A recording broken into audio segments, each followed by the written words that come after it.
And if I failed and I died, then I died. I mean, it was that simple. The shocking way this man built up a tolerance to snake venom. I like to wear my wear. You can see them for that exact reason. Like, I want people to come talk to me. Important information women need to know about diabetes.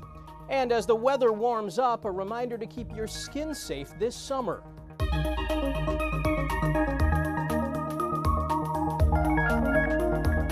Welcome to Eye on Health, where we focus on stories that affect your physical and mental well-being. I'm Michael George. COVID-19 has dominated the health headlines over the past few years, but a new report reminds us the flu is still dangerous and deadly. According to the CDC, more children have died from the flu this season than at any time since the H1N1 global flu pandemic from 2009 to 2010. As of the week ending April 26th, there have been 216 pediatric deaths. Even one death from influenza is so devastating for a family, but to have so many deaths, more than even last year, is really surprising given the availability of vaccine. Dr. Molly O'Shea is with the American Academy of Pediatrics. She blames misinformation for declining vaccination rates and rising deaths. As parents are getting more and more information, especially information from government leaders about vaccination that undermines its safety and undermines the confidence parents might have in vaccines, I think it's going to be harder for a parent to know what's best for their child. And I think that what parents can really count on is that their pediatrician also has the best interest of their child at heart. The CDC estimates there have been at least 47 million illnesses, 610,000 hospitalizations, and 26,000 deaths from flu so far this season. And there's still a lot of time left for these numbers to increase. The final pediatric death for last year's flu season wasn't counted until the fall. To another type of flu that doctors around the world are closely monitoring, bird flu. Last month, the Global Virus Network published an urgent call to action for governments around the world to enhance surveillance, implement biosecurity measures, and prepare for potential human-to-human transmission. The U.S. saw its first bird flu death in a human in January. And as Dylan Thomas reports, there are signs it's becoming more common in house pets. Kittens, the furry friends many love to have by their sides or trotting around their homes. But now, the threat of the avian flu is causing many pet cats to lose their lives. We're doing the testing in our biosafety level 3 laboratory. Colorado State University's Christy Pavlonia and her students have been studying the avian flu. We've been dealing with this for a few years in the United States. Initially, it was largely isolated to poultry and dairy farms, but has now shifted into the home. And that's concerning because we've been seeing very severe clinical illness in people's pet cats. It's rare for humans as of now to get this flu, but the cats that are getting it aren't faring well. The vast majority of cats, unfortunately, are passing away from the disease. These here are samples from cats that experienced neurological issues, like difficulty walking shortly before their deaths. CSU is helping Colorado and other states confirm whether or not the deaths were the results of the avian flu. Initially, the pet cats contracting the virus were living near or on dairy or poultry farms. But now, there is evidence of the transmission coming from exposure in even urban neighborhood settings. Most of the cats we're seeing have exposure to infected wild birds and or raw pet food, including some raw pet food sold at the store. During this time, Pavlonia says it's best for pet cat owners to do a few things. Limit exposure to raw milk or pet food. Try and keep cats away from poultry or dairy farms. And, if possible, try and keep them inside, as common birds like geese can carry this virus. As for the threat to humans, we know this virus can transmit to people. Although human infections have been rare, that is a possibility. Dylan Thomas, CBS News, Fort Collins, Colorado. Here's another animal story, though if you're afraid of snakes, you may want to sit this one out. A Wisconsin man has allowed himself to be bit by snakes hundreds of times, and now scientists are hoping his efforts lead to a universal anti-venom. 2 bites, nice. Tim Freedy has black mambas, taipans, cobras, kraits, coral snakes, rattlesnakes, and more, all some of the deadliest in the world. 18 years ago, he started injecting himself with small doses of venom and built up a tolerance over time that allowed himself to be bitten. And I had no antivenom. I worked with no doctors. Well, I do now, but back then I didn't. I just had so much confidence in what I was doing to where I didn't want to back up. And it made me stronger and better at what I did because I depended on myself. And if I failed and I died, then I died. I mean, it was that simple.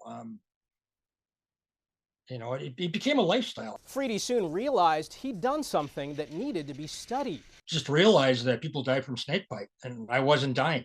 So at that point, I decided I have to reach out to every scientist on the planet. Reached out to a lot of them. Can you study me? What can we do to save people from snake bite? And it just escalated like crazy. A study published in the journal Cell created an anti-venom derived from Freedy's blood that can now treat venom from 19 of the world's deadliest snakes. It's currently being tested in mice, and researchers are about 2 years away from testing it on humans. We might have a working cocktail that could be developed in a few years, but also it shows what the human immune system can do. We have antibodies produced in a human that might save other humans moving forwards. The World Health Organization says more than 100,000 people die from snake bites every year, and another 400,000 suffer permanent physical effects. Melanoma, the deadliest form of skin cancer, is treatable if caught early. As the weather warms up, Jared Hill has one survivor's story and tips for staying safe in the sun. Heather Radigan says she used to worship the sun. As a teenager, laying out in my friend's backyard with a pool, I think we would use baby oil. The 51-year-old cringes these days, thinking about what she did to get that summer glow. It was just sunburn after sunburn and peeling. And as an adult, that led to multiple skin cancers. First, a basal cell carcinoma. Then a few weeks later, melanoma, the deadliest form of skin cancer. And I just said, it looks like a sunspot, but it never is going away. So is that something we should be concerned about? And sure enough. Luckily, Heather's melanoma was early stage. Dr. Houman Khorsani, a dermatological and cosmetic surgeon, removed Heather's melanoma. He says when found early, melanoma has a 99% survival rate. So we're going to do a skin check today. Now she gets skin checks every 3 months. Doctors recommend people check themselves at home, head to toe, once a month. Remember the ABCDEs of melanoma: asymmetry, border, color, diameter, and evolving, even for people with darker skin, though the location may be different. This typically happen with the digits, so toes and fingers. Those are really important. They can also have skin cancer in areas that sun doesn't shine. What's been the biggest change in your relationship to the sun now compared to before? I really don't enjoy the sun anymore. I used to love it. Heather still goes out. She just wears hats, sleeves, and constantly reapplies sunscreen. Every day, even in the winter on a cloudy day. Once a month. Now sharing her story to save a life. Jared Hill, CBS News, New York. Part of the National Suicide Prevention Hotline is in jeopardy. Calling 988 and pressing 3 gets you to counselors trained to help LGBTQ youth. Since 2022, there have been nearly 1.3 million contacts for LGBTQ specialized services, out of more than 14.5 million total. In leaked draft documents, the Trump administration appears to be considering cutting those services. And a statement from the White House says the total funding amount isn't changing, but it does not, quote, grant taxpayer money to a chat service where children are encouraged to embrace radical gender ideology by counselors without consent or knowledge of their parents. When potentially the highest office of the land is considering cutting this critical service, they have to think about, do they even care about me? James Black is the CEO of the nonprofit The Trevor Project, which provides suicide prevention and crisis intervention for LGBTQ youth and also provides services through the National Suicide Prevention Lifeline. A study by the organization found in the past year, 39% of LGBTQ young people considered attempting suicide, and 12% did attempt suicide.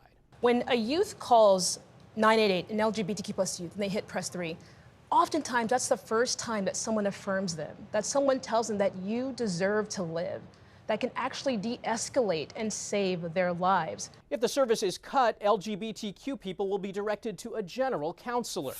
Coming up, the unique challenges women with diabetes face, and a version of ChatGPT is helping med students.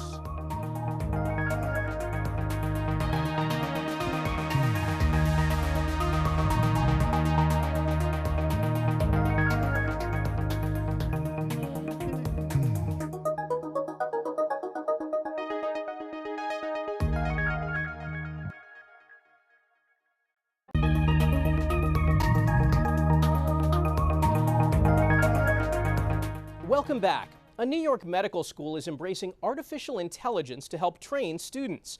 The Icahn School of Medicine at Mount Sinai is the first to make OpenAI's educational platform, ChatGPT EDU, available to all of its med and graduate students. Tom Hansen got an exclusive first look at the initiative. I like to practice a patient with headache in the outpatient clinic. So if you could pretend to be a patient with headache and come up with your own diagnosis, but don't tell me because I'd like to guess it in the end. Joy Jiang, a fifth-year MD PhD student at the Icahn School of Medicine at Mount Sinai, is well-versed in the demands of medical school. So what other medical conditions do you have? I have asthma, but it's well controlled. The common analogy for learning in medical school with any institution is drinking from a fire hydrant. But new artificial intelligence tools like ChatGPT EDU from OpenAI are designed to aid in med students' extensive training. Hi, my name is Joy Jiang. Mount Sinai is the first medical school in the nation to grant access to the platform to all of its MD and graduate students. Has the pain been constant or intermittent since? Jiang has used the chatbot to prepare for clinical exams featuring actor patients who simulate real-world medical encounters. ChatGPT is just a great way to establish the baseline for what I want to say and how I want to approach the patient. That's what prostate artery embolization is. Fourth-year medical student Faris Ghulamali utilizes GPT-EDU to prep for surgeries and to clearly explain complex diagnoses and treatments to patients. Do you think that using AI shortened down the time it would have taken you had you not had that tool? It really helped at least reframe the explanation. The rollout of GPT-EDU is part of a wider curriculum revamp at Mount Sinai, according to Dean of Education, Dr. David C. Thomas.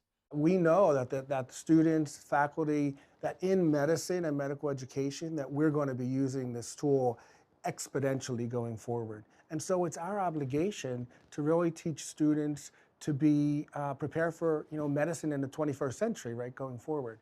OpenAI has collaborated with universities and med schools like Mount Sinai to ensure robust safeguards are in place to protect student and patient privacy. GPT-EDU is built to be fully HIPAA compliant. I think in medicine and in health in particular, it's essential that students learn how to use AI and how to use it safely so that when they get into the medical context, they can really unleash its superpowers in a responsible way. Leah Belsky is OpenAI's VP and General Manager of Education. She equates the impact of AI in the 21st century workplace to that of email and internet access in the 1990s. Where does AI fall on the scale of one of these transformative tools that will be integrated? It helps them to learn faster, it helps them to discover new areas of knowledge, it helps them to explore more deeply. And so what we're really focused on is making sure that there is equitable access to AI. Have you had any surgeries in the past? While GPT-EDU is proving its use to students and educators, She has medial pain. Okay, excellent. administrators like Dr. Thomas stress it could never supplant humans as the foundation of medical training or practice. Because as incredible as ChatGPT is, it can still get things wrong. It still is not able to completely, sort of get the information that you need. And we want to make sure that the human person is there to work with a patient who is at the center point of what being a physician is. Tom Hansen, CBS News, New York. Staying with artificial intelligence, May is National Stroke Awareness Month. A California student has created an AI startup to help people detect strokes and other medical emergencies. Kevin Coe has more. For Ashmita Kumar, college has been about discovering the world and herself. This is the product of 2 years of really working at it and becoming, a representative of my vision and my idea. That idea started with her dad, who told Kumar about her grandfather's history of strokes. I grew up knowing that strokes were a very dangerous part of my family history. But in 2021, when half my dad's face started drooping, he didn't go to the hospital either. Her dad was okay, but Kumar was shaken up. The health scare happened while she was studying electrical engineering and computer science at Berkeley. She wondered, how could she help her dad, living in Southern California, if he were to show symptoms of stroke again? It occurred to us, we could use our skills as programmers to actually solve that problem. That's how she and her friend Erica thought of and created Code Blue AI. Cameras and microphones would detect signs of stroke, calling 911 when needed.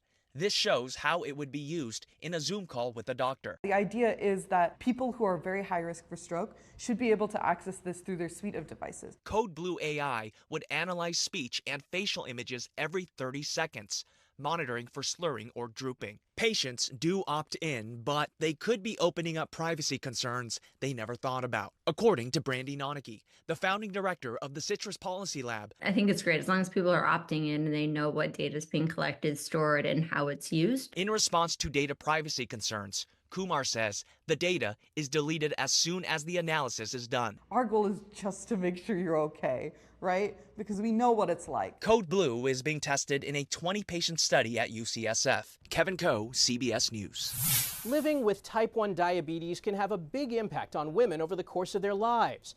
Experts are getting the word out that education is critical to diabetes care. Michaelia White has one woman's story. I like to put my pumps on the back of my arms. In the 18 years that Sydney Lundgren has been living with type 1 diabetes, the technology has transformed her care. She wears a continuous glucose monitor that regularly tells her what her blood sugar level is. And she wears an insulin pump, which gives her insulin when she needs it. I like to wear mine where you can see them for that exact reason. Like, I want people to come talk to me. That education is part of her job. Sydney works for the Children's Diabetes Foundation. I love getting to work with other people living with type 1 every single day. As a woman living with type 1, Sydney deals with some extra highs and lows. I can tell where in my cycle I am based on what my blood sugar is. There are different ways that we can anticipate that someone may have different needs for their insulin requirements based on where they are in their menstrual cycle. Dr. Sarit Polsky treats women with diabetes at the Pregnancy and Women's Health Clinic at the Barbara Davis Center. Hormones associated with a woman's reproductive cycle can make their body insulin resistant. Pregnancy poses very unique challenges, and in pregnancy we're caring for not just one person but two. So we want to make sure that we ensure the health of both the mother and the child. High glucose levels can lead to babies born with high blood sugars and even miscarriage. It is one of the challenges that Sydney will face. I think a lot of women living with type 1 diabetes, it can be a concern on what's pregnancy going to look like, how am I going to deal with the hormonal changes. You can have a happy and healthy pregnancy, you just have to work harder than someone who doesn't have diabetes. And doctors say that starts with seeing a qualified doctor and education about diabetes care. Michaelia White, CBS News. After the break, more health benefits from weight loss drugs. And a rare pediatric liver transplant is a Mother's Day gift.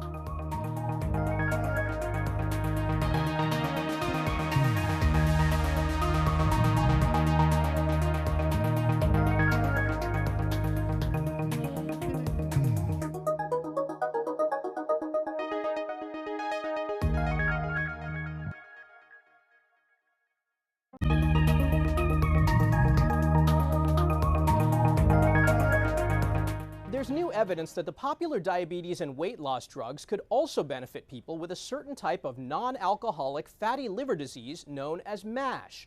Researchers found about 2/3 of patients had a reduction in liver inflammation, and about 1/3 had improvement in liver scarring when treated with semaglutide, the active ingredient in Ozempic and Wegovy. For more about these benefits, Bradley Blackburn sat down with CBS News medical contributor Dr. Celine Gounder. There's this study out in the New England Journal of Medicine looking at how Ozempic, Wegovy, these semaglutide-based drugs could be used to treat liver disease in particular. Is that a milestone? Well, I think a lot of people are not even aware that obesity and diabetes can cause liver disease. So it's a condition called metabolic dysfunction associated steatohepatitis. So it's a huge mouthful, abbreviated as MASH, but really what it means is you have fat in the liver that is causing inflammation and scarring, and that can eventually lead to conditions like cirrhosis, liver failure, and liver cancer. So it is a very big deal if you have fat in the liver, and it's not surprising that these are medications that treat obesity and diabetes and therefore would help address some of the complications of obesity and diabetes, like fatty liver. Chronic fatty liver is a widespread and growing condition across the country. Could this ultimately lead to more people getting access to these medicines? Yeah, so we have about 17 million people in the country who we know have MASH, this fatty liver disease. About 1 in 5 people, adults, have excess fat in the liver. Novo is applying for an accelerated approval from the FDA, so as soon as 6 months from now, there may be an approval for Ozempic or Wegovy being given specifically for MASH, fatty liver disease.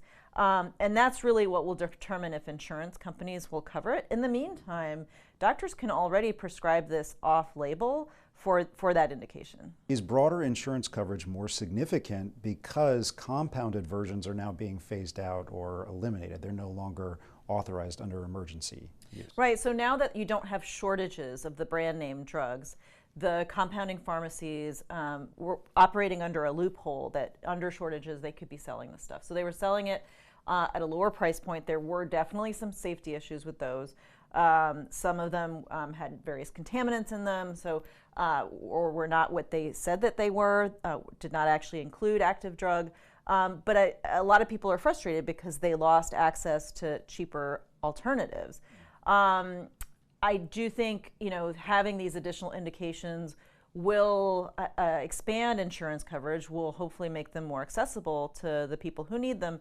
But at the same time, we're also probably going to see pressure on the companies to bring the prices down as well. Just taking one step back, is fatty liver difficult to treat? Until now, we have not had a specific FDA-approved treatment for fatty liver. And so for people to have an option for this, is a big deal. All right, Dr. Celine Gounder, thank you. A special Mother's Day gift was made possible thanks to a rare organ transplant. Danya Backus has the story. Never even gotten to do this before. Lena and Kevin Fromm This is exciting. are preparing for the moment they've waited more than 90 days for. Today feels like maybe too good to be true. After a normal pregnancy, their son Banner was diagnosed with gestational autoimmune liver disease, which led to acute liver failure at birth. After treating him with medications and dialysis, to save his life, doctors recommended a liver transplant. How rare is it to perform a transplant or even consider a transplant for a baby like Banner? It's extremely rare. There's been less than 20 of these cases ever done in the United States out of some 20,000 pediatric liver transplants. Dr. Kambiz Etasami is the surgical director of liver transplant at Children's Hospital Los Angeles.